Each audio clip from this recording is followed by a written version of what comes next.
اس دنیا میں ہر کوئی ہی کامیاب ہونا چاہتا ہے۔ ہر کسی کے کچھ خواب ہوتے ہیں جنہیں وہ پورا کرنا چاہتا ہے۔ کوئی بھی ناکام نہیں رہنا چاہتا، لیکن کامیابی ہر کسی کو نہیں ملتی۔ تو پھر یہ سوال ذہن میں آتا ہے کہ آخر زندگی میں بہت سے لوگ کامیاب کیوں نہیں ہو پاتے؟ کیوں وہ ایک ایوریج لائف ہی گزارتے رہتے ہیں؟ کیوں وہ کامیابی کی سیڑھیاں نہیں چڑھ پاتے؟ تو دوستو، آپ کو اس سوال کا جواب آج کی ویڈیو میں مل جائے گا۔ ایک بوڑھا آدمی جو بڑا ہی سمجھدار تھا، اپنے بیٹے کے ساتھ کہیں سفر پر جا رہا تھا۔ چلتے چلتے اس کا گزر ایک کھیت سے ہوا۔ کھیت کافی بڑا تھا، لیکن اس کی حالت کوئی زیادہ اچھی نہیں تھی۔ ایسا لگ رہا تھا کہ کھیت کا مالک اس پر کوئی خاص توجہ نہیں دیتا۔ کھیت کے درمیان میں ایک چھوٹا سا گھر بنا ہوا تھا۔ بوڑھے آدمی کو پیاس لگی تھی تو وہ پانی پینے کے لیے اس گھر کی طرف چل پڑا۔ گھر کا دروازہ ایک درمیانی عمر کے آدمی نے کھولا۔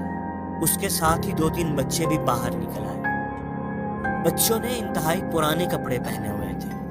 مکان اور گھر والوں کی حالت دیکھ کر صاف نظر آ رہا تھا کہ وہ غربت میں زندگی گزار رہے ہیں۔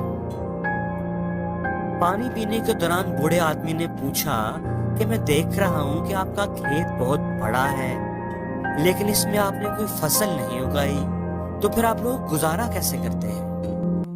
آدمی نے جواب دیا کہ ہمارے پاس ایک بھینس ہے جو کافی دودھ دیتی ہے۔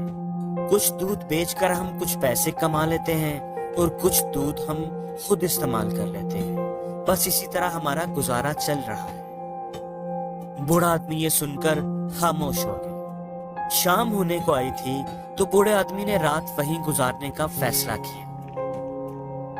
آدھی رات کو بوڑھے آدمی نے اپنے بیٹے کو اٹھایا اور کہا کہ ہم نے ابھی یہاں سے نکلنا، لیکن جانے سے پہلے ہم اس آدمی کی بھینس کو چٹان سے گرا کر مار دیں گے۔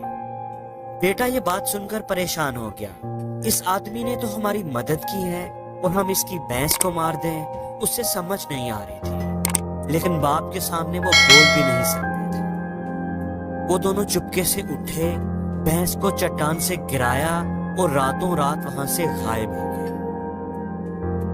بیٹے کے دل میں اس بات کا بڑا پچھتاوا تھا۔ سالوں گزرنے کے بعد جب وہ بڑا ہو گیا، ایک کامیاب انسان بن گیا، تب بھی یہ بات اس کے دل سے نہ نکلی۔ ایک دن وہ اپنی گاڑی لے کر اس آدمی کی تلاش میں نکل پڑا۔ جب وہ اندازے سے اس جگہ پر پہنچا تو وہاں پر پھلوں کا ایک بہت بڑا باغ تھا۔ وہ لڑکا اداس ہو گیا۔ وہ سمجھ گیا کہ وہ آدمی بھینس کے مرنے کے بعد یہ جگہ چھوڑ کر کہیں چلا گیا ہے۔ باغ کے بیچوں بیچ ایک شاندار گھر بنا ہوا تھا۔ ایک امید لے کر وہ باغ کے مالک کو ملنے چلا گیا کہ شاید وہ اس آدمی کے بارے میں کچھ جانتا ہوگا۔ جب لڑکے نے دروازہ کھٹکھٹایا تو وہ حیران رہ گیا، کیونکہ اندر سے تو وہی آدمی نکلا تھا جس کی انہوں نے بھینس مار دی تھی۔ لڑکے نے کہا کہ شاید آپ نے مجھے پہچانا نہیں، سالوں پہلے میں اپنے والد کے ساتھ آپ سے ملا تھا۔ وہ آدمی بولا، آپ کو میں کیسے بھول سکتا ہوں؟ آپ لوگ تو اس دن بغیر بتائے ہی چلے گئے، لیکن اس دن نہ جانے کیسے ہماری بھینس چٹان سے گر کر مر گئی۔ کچھ دن تو ہمیں سمجھ ہی نہیں آیا کہ اب گزارا کیسے کریں۔ ہمارا تو سب کچھ ہماری بھینس ہی تھی، لیکن زندہ رہنے کے لیے کچھ نہ کچھ تو کرنا تھا۔ تو میں نے کھیت میں لگے ہوئے درختوں کو کاٹ کر لکڑیاں اکٹھی کی اور انہیں بازار جا کر بیچنا شروع کر دیا۔ اس کام سے جو پیسے ملے، ان سے فصل کے بیج خریدے اور ہل چلا کر کھیت میں ڈال دیے۔ اللہ کے کرم سے فصل اچھی ہو گئی۔ فصل سے اچھے پیسے مل گئے تو کسی نے مشورہ دیا کہ پھلوں کا باغ لگا دو۔ میں نے ایسا ہی کیا۔ اب یہ سارے باغ میرے ہیں۔ میں آس پاس کے گاؤں میں پھلوں کا سب سے بڑا تاجر ہوں۔ لیکن یہ سب کچھ کبھی نہ ہوتا اگر اس دن میری بھینس نہ مرتی۔ اگر میری بھینس نہ مرتی تو شاید میں آج بھی اس کے دودھ سے ہی گزارا کر رہا ہوتا۔ مجھے زندگی میں کبھی پتہ نہ چلتا کہ میرے اندر اتنا کچھ کرنے کی صلاحیت ہے اور میری زندگی بھی بنا محنت کے ہی چلتی رہتی۔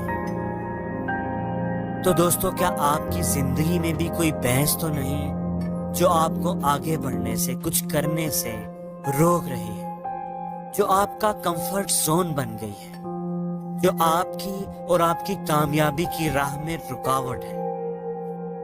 دوستو، اگر آپ کو آگے بڑھنا ہے، اپنی زندگی کو بہتر بنانا ہے، تو اس بھینس کو چٹان سے گرانا پڑے گا۔